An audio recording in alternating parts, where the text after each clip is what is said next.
So you did it again. You went to go grab your favorite knife to cook your favorite meal, and you go to cut into that onion or that tomato, and it just falls flat. It hasn't been sharpened in years.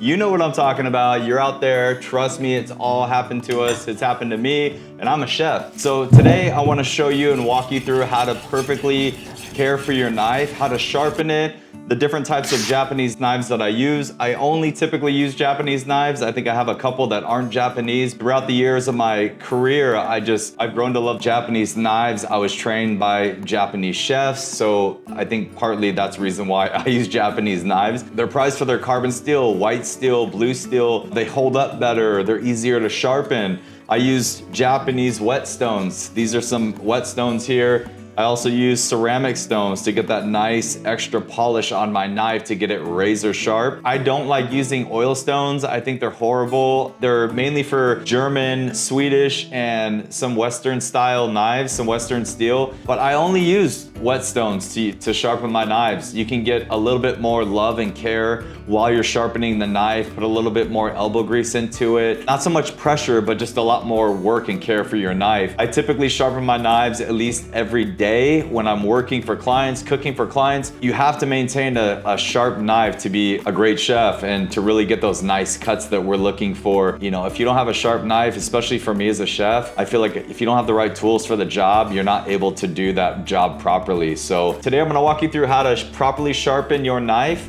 and care for it. So let's go. So as I said, I use two different types of Japanese whetstones or splash and go stones. These are really nice stones. They're ceramic stones. You really want to be careful with these because they will crack and they will break. So make sure that you're being very careful with these. They all are prone to chipping and cracking. That's why you really want to watch out for them.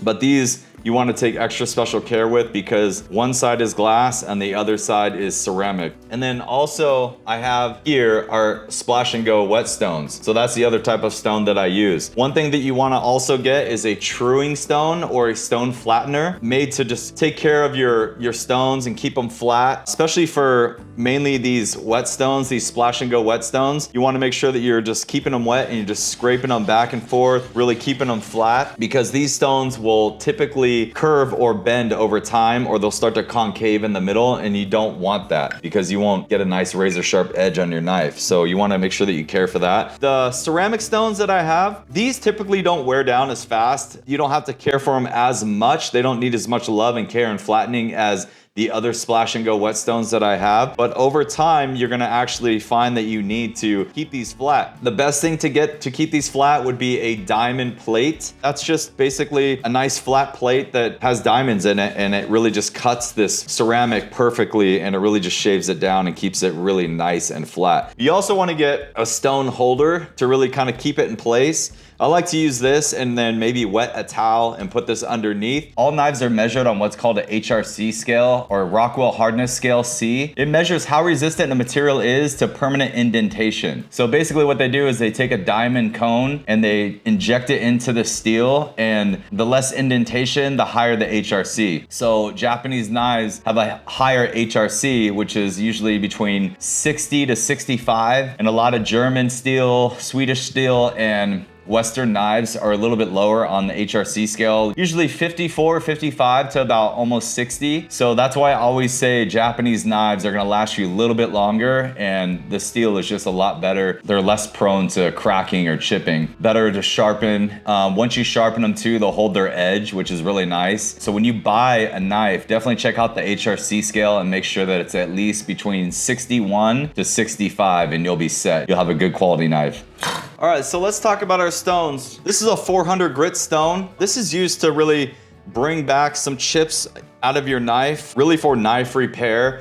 Typically you don't want to use this every single day, but like I said, if you want to get chips out of your knife, 220 grit to about 400, 500 is usually where you want to stay for knife repair. Next up, I like to go to 1,000 grit. This is more of my everyday stone. This is what I use that I start out just to get a nice razor sharp polishing edge. I usually start out with 1,000 and then move up to either a 6 or an 8,000. Just so you know, like the lower the number, the harder or more coarse coarse the grit is, the grind, and that's really gonna wear down your knife if you're looking to, like I said, repair your knife. The higher up the number goes, so this is a 8,000 grit, the finer the polish is gonna be, the finer the stone is gonna be. So like I said, that's used for primarily polishing and just doing that final edge. What we're gonna do is we're gonna start out with 1,000 grit. These aren't stones where you gotta soak them for 20 to 30 minutes. These are just splash and go stones. So I like to keep a bottle of water handy, get some water on your stone, make sure it's wet. And then what we wanna do is we wanna keep your knife at a 45-degree angle, right? So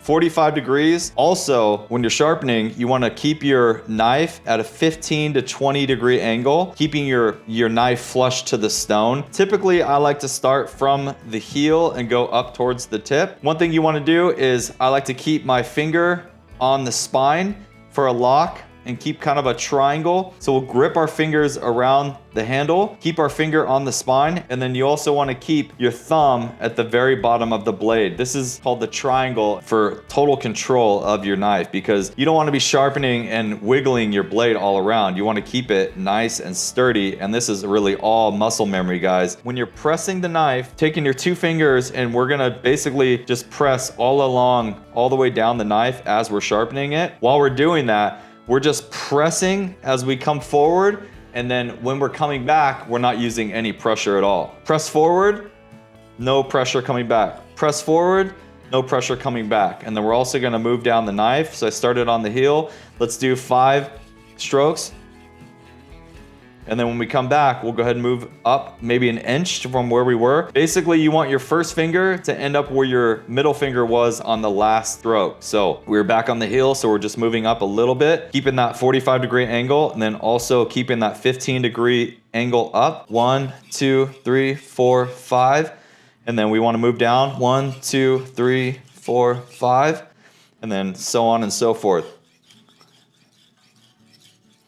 And then we're just gonna go all the way down the blade. And then you're gonna notice, once we get up to the tip, so you'll see that that tip kind of curves up like that. That's okay, but what we wanna do is we still wanna keep that 45-degree angle, but we also want to lift up just a little bit, and then we wanna just make sure that we're really pressing, not pressing hard. What I mean by pressing, you're probably pressing about the same pressure as you would use to type on a keyboard. And you're just lightly pressing in, okay? And then what we're gonna do is we're gonna start looking for what we call a burr. So what I mean by a burr is, like I said, when the knife starts to curve over, because we're sharpening it on this side, right? So eventually that knife is gonna curve over and want to bend, and then what we're gonna do once we fill that burr is we're gonna flip it over on the other side and go on the other side to really kind of straighten out that burr. I'm just gonna keep going here. So this knife is a little bit dull, not too much, but enough to bug me. So I'm gonna really take care of this. So starting at that 45-degree angle, 15 degrees, then we're gonna move down.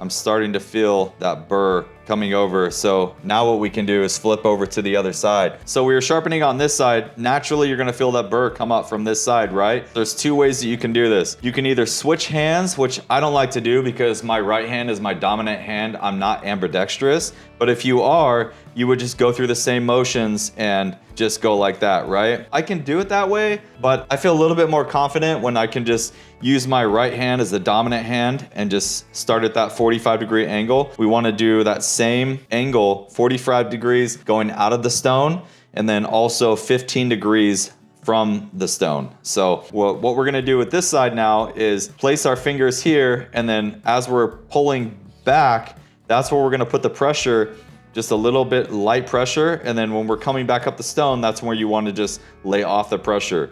So 1, 2, 3, 4, 5, 6, 7, 8, 9, 10. And then moving down the knife, 1, 2, 3, 4, 5, 6, 7, 8, 9, 10. Laying off the knife, 1, 2, 3, 4, 5, 6, 7, 8, 9, shit. And so on.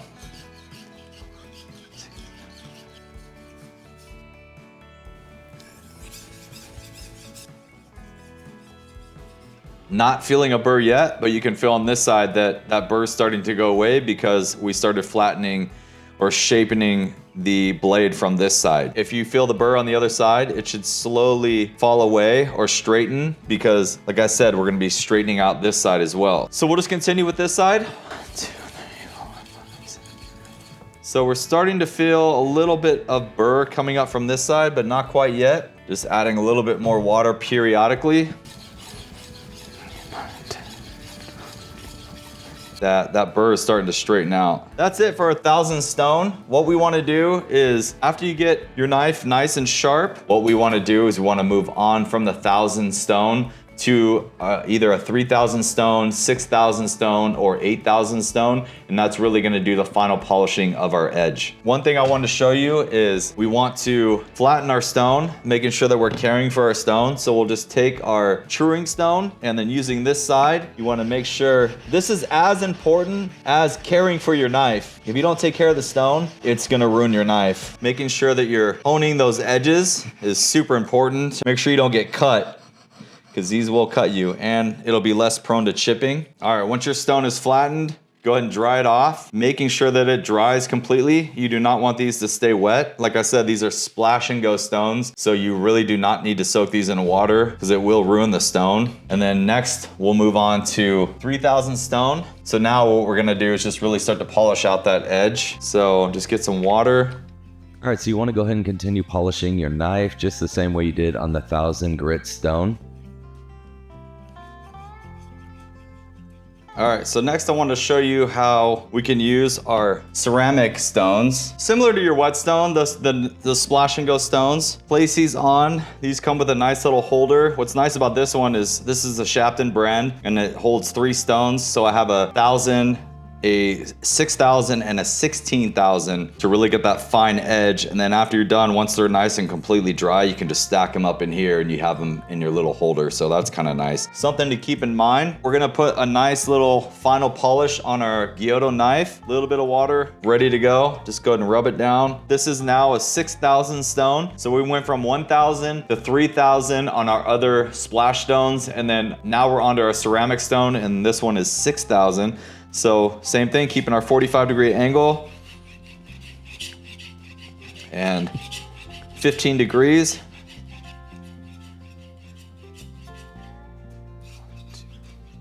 And then finally our tip. 1, 2, 3, 4, 5. I'm gonna do just a couple more passes on this side and then we'll go ahead and flip it over. So one of my restaurants I worked a long time ago was Roy's. Roy Yamaguchi. Roy himself actually came in. He wanted me to chop some chives or something and my knife was not sharp. And I just was like, yeah, chef, no problem. I started cutting the chives and he stops me and he says, what the F is this? And I'm like, sorry, chef, your knife's not even sharp. What are you doing? I tried to make up an excuse naturally in the moment, right? So I said, I'm sorry, chef. I can't afford a sharpening stone to keep my knife sharp. And he's like, that's BS. And he grabs a plate that we would serve the food on. He turns it over. They're more made out of ceramic or porcelain. And he just grabs some water, splashes it on that plate and just starts sharpening. So he showed me how to sharpen a knife on the back of a plate. So I thought that was a pretty cool story. I thought I would share with you guys. So there's no excuse to not have a sharp knife. We'll go ahead and continue on with our 6,000 stone, and then we're gonna get this nice polished edge on it.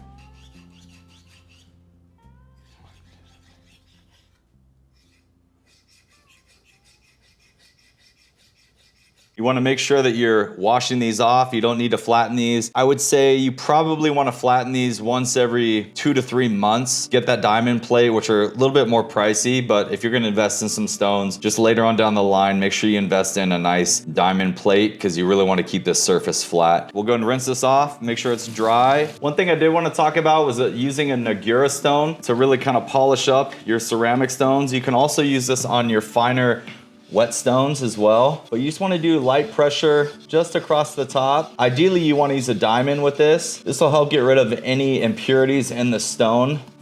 Just a few strokes will do. So last thing we want to do is take our knife on our leather strop, just a few strokes. This is really just gonna kind of hone out any micro bevels or any imperfections on our knife. So basically what we want to do is we just want to go forward the same angle that we sharpened on. just a few times, and then back, same thing.